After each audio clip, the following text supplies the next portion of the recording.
384 400 km, c'est la distance entre la Terre et la Lune. Et c'est cette distance qui, depuis pas mal d'années, garantit notre survie sur la planète bleue, quoi. Et bien aujourd'hui, justement, on va s'amuser à la rapprocher de plus en plus pour voir quelles conséquences ça peut avoir et surtout à quelle proportion. Et bien oui, rapprochez-vous, mais molla, on va parler chaos cosmique, apocalypse lunaire et surtout à l'extinction, hélas, de toute vie sur Terre. Et bien entendu, le tout sera provoqué par notre plus proche voisine. D'ailleurs, je préfère vous prévenir, on va causer de marées monstrueuses, de tremblements de terre incessants et de pluies de météores. Et on va commencer par faire se rapprocher la Lune 10 fois plus près, puis 100 fois, jusqu'à arriver justement au pire des scénarios, le moment où la Lune va entrer en collision avec la Terre. Alors bien évidemment, on va aussi et surtout parler des conséquences pour l'humanité. Mais pour commencer en douceur, on va déjà voir ce qui se passe avec la Lune à la distance actuelle qu'elle a de la Terre.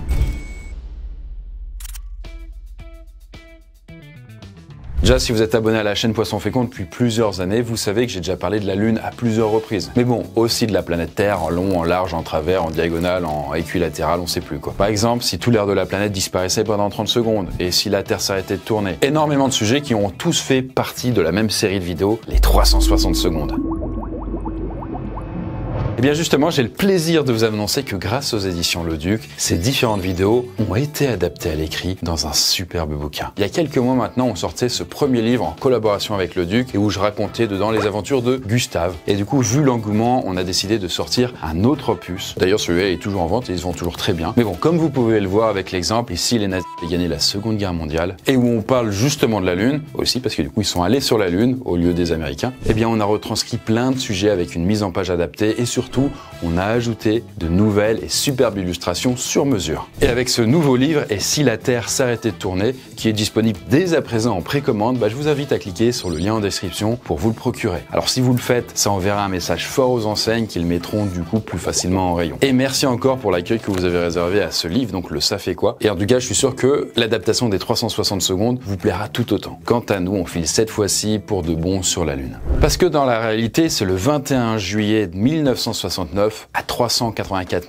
400 km de la Terre, que Neil Armstrong et Buzz Aldrin posent le pied sur la Lune. Et c'est alors une première dans l'histoire de l'humanité. Et quant à Michael Collins, qui est le dernier membre de la mission Apollo, lui il doit rester à bord de la navette et donc il n'a pas la chance de fouler le sol lunaire. Bon, les premiers pas sur la Lune, vous connaissez ça, mais vous êtes peut-être pas au courant qu'au total, 12 personnes, toutes américaines, ont également marché sur notre satellite naturel. Et si pour la toute première mission avec Armstrong, la sortie n'a duré que 2h30, eh bien sachez que la dernière mission en date, c'est celle d'Apollo 17 et ça a été 22 heures qui ont été passées à explorer la Lune et à recueillir des échantillons. Mais depuis le 14 décembre 1972, soit plus de 50 ans, plus aucun être humain n'a posé le pied sur la Lune. Bref, cette longue période d'abstinence pourrait bientôt être terminée, mais on en reparlera plus tard. Parce que déjà, en fait, la Lune, depuis quand elle est là et honnêtement, à quoi elle sert? Bon, déjà, c'est le seul et unique satellite naturel permanent de la planète Terre. C'est également aussi le 5e et le plus grand satellite naturel du système solaire. Et son diamètre est d'environ 3500 km. C'est à peu près le tiers de notre planète. Et pour ce qui est de son origine, bien figurez-vous que là, il n'y a pas trop de certitude. Voilà, on hésite entre deux camps. Déjà, il faut savoir que la Terre et la Lune n'ont pas vu le jour en même temps. Pour la planète bleue, on estime que ça remonte à 4,54 milliards d'années. Et pour la Lune, ça varie entre 4,53 et 4,35 milliards d'années. Si on pense que la Lune est plus jeune, c'est parce qu'elle s'est formée à partir de la Terre primitive, quoi. De base, c'était pas un satellite qui était déjà tout beau comme ça. À la base, ça ressemblait à rien du tout. Et puis,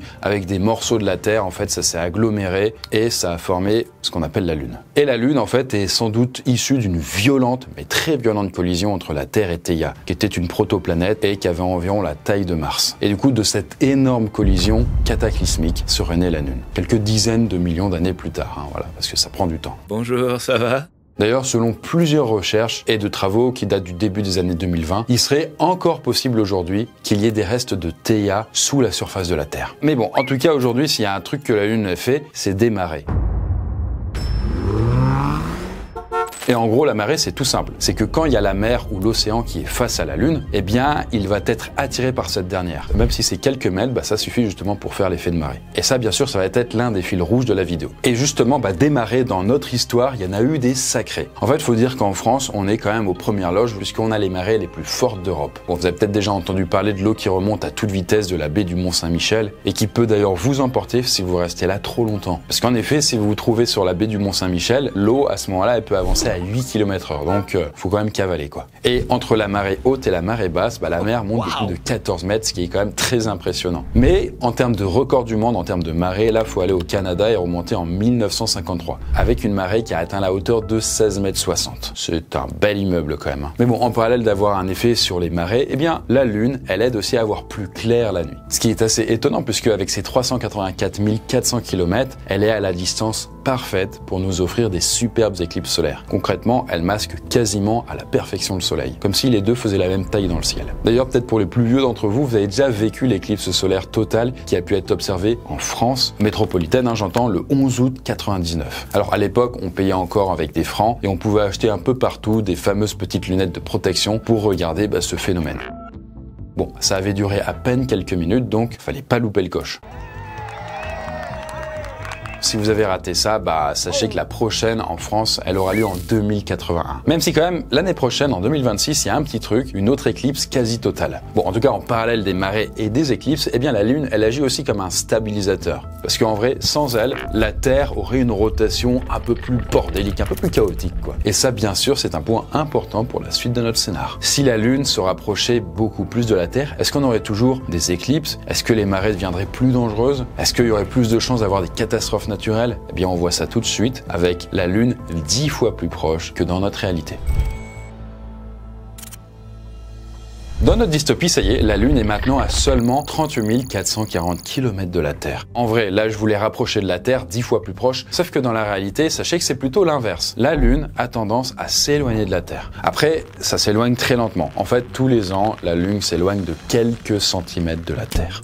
La vitesse à laquelle la Lune s'éloigne de la Terre pourrait avoir un impact sur la vie sur notre planète, mais cela pourrait prendre des milliards d'années. Il est facile de considérer la Lune comme acquise, même par une nucléaire où elle illumine le ciel. La Lune continue de s'éloigner de la Terre à une vitesse de 3,78 cm par an, soit à peu près la même vitesse que celle à laquelle poussent vos ongles. Et même si ces 3,78 cm peuvent sembler insignifiants, cette petite différence sur une période suffisamment longue pourrait affecter la vie sur Terre en ralentissant la planète. Au début de l'histoire de la Terre, lorsque la Lune venait de se former, les jours duraient 5 heures. Mais grâce à l'effet de freinage de la Lune sur la Terre depuis 4,5 milliards d'années, les jours ont ralenti pour atteindre les 24 heures que nous connaissons aujourd'hui. Et ils continueront à ralentir à l'avenir. Bon, sans trop rentrer dans les détails, eh bien figurez-vous que l'éloignement de la Lune est en rapport avec les marées. Marées qui vont ralentir par extension en fait la rotation de la Terre sur elle-même, d'à peu près 23 microsecondes tous les ans. Alors c'est pas beaucoup, mais au bout de quelques milliards d'années, il y a un effet quoi. Pour en revenir à notre dystopie avec la Lune 10 fois plus proche, il y a déjà plusieurs choses qui vont sauter aux yeux. Bon, déjà en apparence, elle va nous apparaître beaucoup plus grande, 10 fois plus grande, très clairement. Déjà, on pourrait voir assez facilement certains cratères de la Lune à l'œil nu, alors que dans la réalité, on a quand même besoin de télescopes super puissants pour ça. Et si beaucoup de personnes trouveraient ça sans doute fascinant, les gens plus terre à terre, sans mauvais jeu de mots, ils commenceraient à flipper un petit peu, et on peut les comprendre. Ça pourrait par exemple ressembler à ce qu'on voit dans le film Bruce Tout-Puissant, parce que dans ce dernier, Jim Carrey, doté de super pouvoirs, décide en effet de rapprocher la Lune pour ajouter un côté un peu plus romantique à sa soirée. Eh bien sachez qu'il y a un truc assez fort si la Lune est 10 fois plus proche, c'est-à-dire que ça éclaire mais énormément la Terre. On verrait vraiment très très bien à la pleine Lune. Ce qui fait qu'on pourrait se diriger assez facilement, on n'aurait même plus besoin de lumière. Ça, c'est que quand il y a la pleine Lune, parce que quand il y a la nouvelle Lune, donc qu'elle est cachée, qu'elle est derrière la Terre, à ce moment-là, il fera vraiment nuit très noire. Mais bon, il y a aussi un autre truc assez impressionnant qui va se passer et qui va même exploser avec la Lune 10 fois plus proche, c'est le coefficient de marée. En fait, le coef de marée, c'est un nombre qui indique l'ampleur d'une marée. Donc en gros, la différence de hauteur d'eau entre la marée basse et haute. Et ce nombre, il varie de 20 à 120. Alors sachant que de 20 à 70, on parle de morte eau, c'est-à-dire que la marée est faible, l'eau elle monte et descend un peu. Mais au-dessus de 70, là on va parler de vivo. Là la marée elle est forte, l'eau elle monte, elle descend beaucoup. Et donc là notre coef de marée il est plus à 120 max, il passe à 1200. Ça devient vraiment hardcore. Et là qui dit énorme marée dit tout simplement en fait des inondations monstrueuses puisque nos villes ne sont pas conçues pour, donc très facilement, notamment les villes françaises, elles vont être complètement inondées, noyées sous les marées. Bon déjà d'un côté les gens ils vont pas attendre de se noyer, ils vont sans doute se barrer des villes côtières et donc il y aura un exode massif. Mais cependant, tout le monde n'aura pas cette chance-là et donc ces inondations vont coûter la vie à des dizaines ou des centaines de milliers de personnes très rapidement, dans le monde entier. Par exemple, laissez-moi vous parler de la grande inondation de 1913 dans le Midwest et Est des États-Unis. En effet, il y a un siècle, des centaines de personnes ont perdu la vie à cet endroit à cause d'une très forte pluie pendant plusieurs jours. Alors, il y a eu énormément de morts suite à ces pluies diluviennes et en même temps aussi un coût financier très élevé qu'on avait avait évalué à 333 millions de dollars de l'époque. Si on rajoute l'inflation là-dessus, eh bien on reviendrait aujourd'hui à peu près 11 milliards de dollars de coûts à cause de cette pluie. Bref, là, dans notre dystopie, on aurait le droit à la même chose, mais dans des proportions bien plus dramatiques, que ce soit en termes humains ou même des dégâts matériels. Mais il n'y a pas que ça, puisque en se rapprochant de 10 fois, eh bien la Lune aura un impact sur la rotation de la Terre. En fait, on peut imaginer que la Lune, comme elle sera plus proche de la Terre, elle aura tendance à la freiner, à la ralentir. Ce qui fait que là, les jours et les nuits s'allongeraient. Bien, vous l'avez compris, les choses commencent déjà à dégénérer sérieusement. Mais c'était qu'une mise en bouche, parce que à mesure que la Lune va encore se rapprocher, les marées vont devenir encore plus puissantes et la Lune commencer petit à petit à subir un sort irrémédiable. Et bien voilà, à présent la Lune est à maintenant 3844 km de la Terre. Là, la distance qu'elle a à la Terre, eh bien c'est également sa propre taille à elle. À partir de maintenant, si pour X ou Y raison vous avez envie de retourner sur ce gros caillou en fusée, ça vous prendrait environ qu'une heure ou deux. Et d'ailleurs, en parlant du voyage sur la Lune, vous savez, je vous avais dit un peu plus tôt que le dernier voyage remontait pour l'homme à plus de 50 piges. C'est quand même très très loin. Eh bien, figurez-vous qu'on devrait y retourner d'ici 2027-2028. En tout cas, ça c'est le but du programme Artemis qui est piloté par la NASA pour explorer en long, en large et en travers notre satellite naturel. Mais bon, néanmoins, là la date, elle est sans arrêt repoussée et ça coûte des dizaines de milliards de dollars. La mission ne sera pas lancée avant que la sécurité des astronautes soit maximale. La sécurité est un peu notre étoile polaire. Nous ne volerons que quand nous serons prêts. Et qu'on se sera aussi sûr que possible pour les humains à bord. Même en repoussant Artemis 3 à mi-2027, les États-Unis conserveraient une longueur d'avance sur la Chine, qui prévoyait d'envoyer des astronautes sur la Lune autour de 2030. Je le répète, mais il n'est pas question de céder les rares terrains accessibles du pôle sud lunaire à la Chine. Est-ce que les États-Unis retourneront en premier sur la Lune ou est-ce que ce seront les Chinois qui leur passeront devant in extremis? Moi, je vais vous prouver qu'on n'a pas qu'une lune, parce que c'est statistiquement impossible. Ah ok, d'accord. Bon, pour continuer notre petite digression, parlons un peu plus de théorie du complot qui entoure la Lune. Par exemple, une étude en 2018 en France révélait que 16% des Français ne croient pas que les Américains ont marché sur la Lune. C'est la fameuse scène d'alunissage que vous voyez là et que tout le monde connaît, qui aurait été tournée a priori en studio à Hollywood, avec la complicité de plusieurs organismes importants des USA. Et le grand Stanley Kubrick, qui est l'un des plus grands réalisateurs de l'histoire, aurait été mêlé à toute cette histoire. Sachant qu'en 68, un an avant qu'on ne marche sur la Lune, il a sorti son film 2001, l'Odyssée de l'espace. Et dans ce film, justement, il y a toute une scène d'alunissage qui, pour quand même beaucoup de conspirateurs, est plus réaliste que celle de 1969.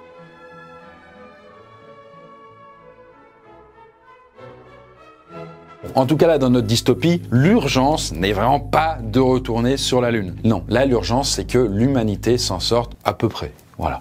Là, on est sur du à peu près. Parce que vous vous souvenez des marées de tout à l'heure? Parce que en passant de la version réelle à 120, là, avec la Lune 100 fois plus proche, on peut imaginer peut-être du 12 000, c'est-à-dire des tsunamis monstrueux, des méga tsunamis, des giga tsunamis. Appelez ça comme vous voulez. Bref, rien que les marées, autant vous le dire, ça se traduit par des centaines de millions de morts, voire peut-être même des milliards, pour vous dire à quel point c'est cataclysmique. Prenons par exemple le cas de la Chine, qui est le 4e pays le plus grand en termes de superficie. On estime que 90% des Chinois sont sur 40% du territoire et donc très proche du littoral. Et donc là, autant vous dire que de ce côté-là, pour eux, ce sera un carnage. C'est l'occasion de vous parler du plus grand tsunami de l'histoire, d'ailleurs, qui était survenu le 9 juillet 1958 dans la baie de Lituya, en Alaska. J'en ai déjà parlé dans une autre vidéo, et je disais en fait que ce tsunami-là a été provoqué par un glissement de terrain, qui lui-même a été provoqué par un séisme. Et alors, ce tsunami a atteint une hauteur maximale de 524 mètres, ce qui représente presque 2 tours Eiffel. Mais bon, malgré la violence de la vague, heureusement, comme il y avait quasiment personne, ça n'a fait que 2 victimes.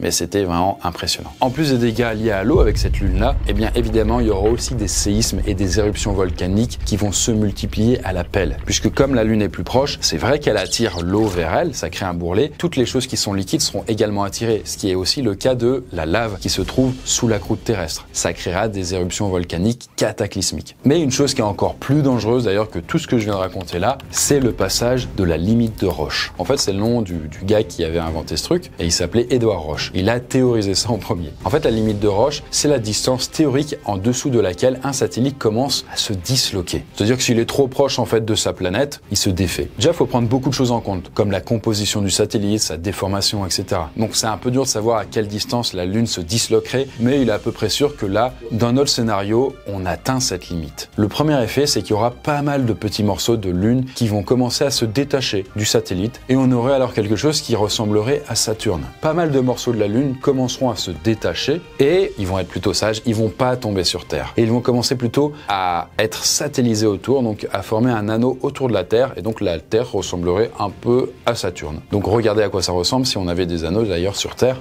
ça peut être assez esthétique. D'ailleurs, puisque je parle de Saturne, n'imaginez pas que les anneaux de Saturne sont des petits trucs lisses et continus. Non, en réalité, c'est un ensemble de particules de glace et de poussière, et on parle de milliards et milliards d'unités. Et leur taille va varier de quelques centimètres à plus d'une dizaine de mètres. On pense que ces anneaux-là ont été créés par une collision avec un astre plus petit qui s'est disloqué justement au voisinage de Saturne et qui s'est transformé en anneau. Eh bien, la Lune risque de connaître le même sort. Bon, si la situation est de plus en plus catastrophique sur Terre, il reste encore un petit peu de marge, parce qu'en effet, en continuant de rapprocher la Lune, eh bien, la Terre va de plus en plus trembler et les volcans de plus en plus se réveiller. Si vous voulez savoir pour les volcans, regardez ma vidéo sur les volcans. Si vous voulez pour les tsunamis, regardez sur la montée des eaux. Tout ça est déjà expliqué. Formidable. Par contre, ce qui n'est pas expliqué, c'est ce qui se passe si la Lune est encore plus proche de nous. Et ça, on va le voir maintenant.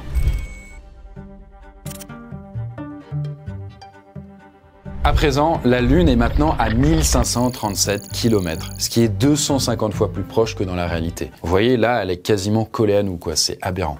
Mais c'est vrai que c'est aberrant. Et là, comment vous dire si ce n'est que notre belle planète bleue est bombardée de fragments de Lune qui viennent s'écraser un peu partout. Dans la mer, sur les grandes villes, dans les campagnes, en haut des montagnes, partout. Personne n'est à l'abri. Alors bien sûr, ils peuvent aussi tomber sur des barrages, donc pour tout inonder, ou même sur des centrales nucléaires, pour tout faire péter. Sinon, c'est pas drôle. Et c'est des morceaux de Lune qui peuvent par exemple faire la taille de la météorite d'Oba, située en Namibie, qui a été découverte en 1920. Alors, elle pèse aujourd'hui dans les 60 tonnes et elle mesure 2,7 m de long sur 2,4 de large et 0,9 de haut. C'est une grosse caillasse, sauf que quand ça tombe, ce genre de truc, ça fout un bordel pas possible. Et en vrai, c'est tout simplement le plus gros morceau de météorite unique et visible sur Terre. Gardons en tête, on est très loin de l'astéroïde de 10 km de diamètre qui s'est écrasé au Yucatan et qui a dézingué les dinosaures il y a 66 millions d'années. Mais c'est déjà pas mal. En tout cas, sachez que dans la réalité, hors de la dystopie là, des fragments d'objets célestes tombent assez souvent sur Terre en vrai. Et même s'ils sont souvent assez petits et qu'ils vont se vaporiser dans l'atmosphère à cause de la vitesse, ils ont parfois une petite particularité. Une météorite qui s'est écrasée sur une maison aux États-Unis est plus ancienne que la planète Terre, ont déclaré des scientifiques. L'objet a traversé le ciel en plein jour avant d'exploser au-dessus de l'État de Géorgie le 26 juin 2025. Des chercheurs de l'Université de Géorgie ont examiné un fragment de roche qui a transpercé le toit d'une maison dans la ville de McDonough. Et ils ont découvert que, d'après le type de météorite, celle-ci se serait formée 20 millions d'années avant la formation de la Terre. Les habitants de Géorgie et des États voisins ont signalé des centaines d'observations et un bruit assourdissant lorsque la boule de feu a traversé le ciel. La roche a rapidement diminué en taille et en vitesse, mais elle se déplaçait encore à au moins 1 km par seconde, traversant le toit d'une maison dans le comté de Henry. Alors bon, honnêtement, dans notre scénario, avec la Lune qui arrive tout près, il n'y a pas que les pluies de météorites à gérer. Là, comme je vous le disais tout à l'heure, en fait, l'activité volcanique n'a plus aucun sens et notre planète est de plus en plus défigurée. Par exemple, selon Jasmine Scarlett, une volcanologue, en fait, le fait que la Lune soit si proche pourrait déclencher davantage de tremblements de terre et d'éruptions volcaniques. Là, elle parle dans la réalité, hein, bien sûr. Et elle prend l'exemple de Io, qui est l'une des lunes de Jupiter et qui est l'astre le plus volcanique du système solaire. Si elle est aussi volcanique, c'est parce que Io dépend de l'attraction gravitationnelle de Jupiter et de deux autres lunes. Donc là, logiquement, si on transpose ça dans notre scénario, la Terre connaîtra un sort similaire. Et donc, concernant les séismes, ils sont encore plus fréquents, plus destructeurs. C'est l'occasion de vous parler du séisme de Valdivia, qui est considéré comme le tremblement de terre avec la magnitude la plus élevée jamais enregistrée, avec un score terrifiant de 9,5, parce qu'il faut quand même savoir que les séismes au-dessus de 9 sont très rares. En gros, une fois tous les 20-30 ans. Ils sont dévastateurs. Et bien, celui de Valdivia, qui est survenu en 1960, sur la côte est du Chili, il a été vraiment cataclysmique, mais heureusement, comme il était loin des villes les plus peuplées, il n'a pas fait trop de morts, on va dire. On parle quand même de 2000 personnes tuées, mais néanmoins, ce séisme-là a pu créer un énorme tsunami qui a quand même pu atteindre les côtes du Japon ou même de la Nouvelle-Zélande, qui se trouve quand même, je le rappelle, de l'autre côté du Pacifique. Bon, en tout cas, j'arrête avec les séismes. Si ça vous intéresse, regardez ma vidéo sur les séismes, vous en apprendrez plus dedans. Il y a d'autres effets, en fait, dont on n'a pas trop parlé jusqu'ici, par exemple, avec la Lune qui est beaucoup plus proche de la Terre. Déjà, du côté des températures, on peut pronostiquer que les frictions de tous les débris dans l'atmosphère réchaufferaient beaucoup la planète. Et en termes de visibilité, eh bien, elle serait magnifique à regarder. D'ailleurs, on verrait certainement beaucoup mieux son côté sphérique et pas le côté plat. En tout cas, pour l'instant, notre planète tient bon. Mais ce n'est qu'une question de temps, car l'apocalypse est en train de taper à la porte. Ok, nous y sommes presque. La collision n'est plus qu'une question de quelques centaines de kilomètres. Maintenant, la Lune est à 384 km de la Terre. Là, pour réaliser à quel point la Lune est proche de nous, elle est à peu près à la distance de la Station Spatiale Internationale dans la réalité, qui gravite à peu près à 400 km de la planète bleue. Et là, prenez tout ce que vous avez vu dans les films catastrophes et augmentez le curseur jusqu'à l'extrême. Et vous aurez alors une petite idée de ce que va subir notre planète. D'ailleurs, si la quasi-totalité des films catastrophes prennent le thème des volcans, des séismes, des météorites ou même du changement climatique, eh bien assez peu traitent de la Lune, comme on le fait aujourd'hui. Mais il y en a un quand même qui sort du lot, il s'appelle Moonfall, et qui est sorti en 2022. Et là, contrairement à beaucoup de films catastrophes qui sont faits avec des bouts de ficelle, là, c'est pas un film à petit budget avec des effets spéciaux claqués. Non, c'est un film qui a été réalisé par Roland Emmerich, l'homme derrière Independence Day, Godzilla ou même Le Jour d'après. Donc le gars est clairement rodé. Et Moonfall, c'est 150 millions de budget pour, attention, 67 millions de recettes. Donc autant vous dire que ça a bien bidé, le studio qui l'a produit n'a pas eu pour son argent. Bon, en tout cas, dans ce film, la Lune quitte son orbite pour se rapprocher peu à peu de la Terre. Et on retrouve dedans justement tout ce que je vous ai raconté jusque-là. Des tsunamis géants, des séismes gigantesques, des perturbations atmosphériques. Et un petit supplément effondrement de l'humanité pour que ce soit au poil. Et là, sans trop vous spoiler, en plus de certaines choses scientifiques probables, le film saupoudre aussi de quelques théories du complot. Bien, en tout cas, dans notre dystopie, eh bien la Lune continue à se rapprocher encore et toujours plus. Et là, en fait, la distance est tellement faible que de toute façon, elle est obligée de percuter la Terre. Parce qu'il se trouve que pour le centre spatial néo-zélandais, une collision entre la Terre et la Lune pourrait se produire, mais pas maintenant. Plutôt dans un futur très lointain où nous ne serions plus là de toute façon. Et dans ce cas-là, qu'est-ce qui se passerait? Eh bien, selon eux, la Terre et la Lune seront détruites toutes les deux suite à la collision, en ne laissant que des gros morceaux dans notre système solaire. Et d'ailleurs, pour Kurzgesagt, qui est une chaîne anglophone fantastique, qui a publié un énorme papier sur le sujet, l'issue serait tout autre. Et tout ça à cause de la fameuse limite de Roche dont je vous parlais plus tôt. Les débris de la Lune ne se disperseraient pas instantanément en un anneau brillant. Ils seraient composés de morceaux sur des orbites légèrement différentes, se heurtant les uns aux autres et se fragmentant en morceaux plus petits avec une distribution plus homogène. Il est possible que certains de ces fragments soient suffisamment secoués pour tomber dans l'atmosphère terrestre, où ils brûlent sous forme de météores. Mais en réalité, il est impossible de prédire les conséquences d'un tel phénomène. Dans le meilleur des cas, il ne s'agit que d'un peu de poussière qui disparaît sans danger dans la haute atmosphère. Dans le pire des cas, des blocs rocheux de plusieurs milliers de tonnes s'écrasent au sol et détruisent toute forme de vie à la surface. Selon eux, la Lune perdrait trop de morceaux au fur et à mesure. Elle se disloquerait au sens propre. Et même si, au bout d'un moment, un énorme morceau de Lune pourrait frapper la Terre, ce serait plus vraiment la Lune, ce serait un petit bout de la Lune qui viendrait toucher la Terre. Alors un petit bout qui serait probablement plus grand que tout ce qu'on n'a jamais imaginé, mais quand même. En tout cas, dans notre dystopie, même si la Lune a perdu de sa taille, de sa superbe et de sa masse, en devenant une sorte d'anneau autour de la Terre, elle a fini quand même peu ou prou par exploser sur elle. Mais dans le cas où la Terre s'en sortirait avec des gros dégâts, mais sans être désintégrée, qu'est-ce qui se passerait ensuite? Compliqué de prédire, mais en fait, il y a des fortes chances pour qu'à cause des débris prisonniers dans l'atmosphère, et donc qui viennent réchauffer l'air, eh bien notre planète se réchauffe énormément et les océans se mettent alors à bouillir. En tout cas, après des dizaines ou des centaines de millions d'années, une nouvelle ère glaciaire arriverait. Parce que pour faire le lien avec ce qui s'est passé dans le passé sur Terre, c'est déjà arrivé. Il se trouve qu'il y a à peu près 600 millions d'années, donc bien avant les dinosaures, eh bien la Terre a connu une période de glaciation vraiment intense. Et il y a fort à parier que cette glaciation était venue après un astéroïde gigantesque qui avait transformé la Terre en brasier. Et de brasier, elle était devenue glace. Mais est-ce que la vie pourrait à nouveau retrouver un chemin après peut-être des centaines de millions d'années? Et est-ce que cette nouvelle vie pourrait exister sans que la Terre ait une lune? Laissez votre avis en commentaire.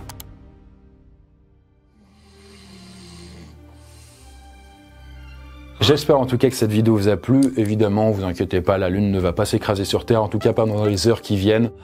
En tout cas, à part regarder mes vidéos sur le sujet, vivre des choses aussi folles avec la Lune qui se pète la gueule sur Terre est impossible dans notre réalité. Néanmoins, vous pourriez peut-être l'expérimenter, ce qui est assez amusant, si vous induisiez un rêve où vous pourriez vivre ça. Alors généralement, c'est des cauchemars parce qu'on n'aime pas trop vivre ce genre d'expérience, mais néanmoins, vous pouvez, avant d'aller vous coucher, vous dire « je veux qu'il se passe ça, je veux qu'il se passe ça ». Ça va faire macérer ça dans votre esprit et le vivre ensuite en le rêvant. Et donc, par exemple, des scénarios catastrophes avec la Lune qui est beaucoup plus proche de la Terre. Donc ça s'appelle de l'incubation de rêve. Et il se trouve que dans Noisuli, donc la saga que j'écris, et là c'est le tome 1 qui n'est pas encore sorti, c'est un sujet vraiment central puisque les étudiants dans cette université du rêve apprennent à les maîtriser. Si ça vous intéresse justement d'avoir plus d'informations, vous pouvez rejoindre ma liste privée Morpho, je vous mets le lien en description là. Sur ce, il est temps de vous lâcher, de vous dire à la prochaine vidéo. Bonne nuit et bon rêve.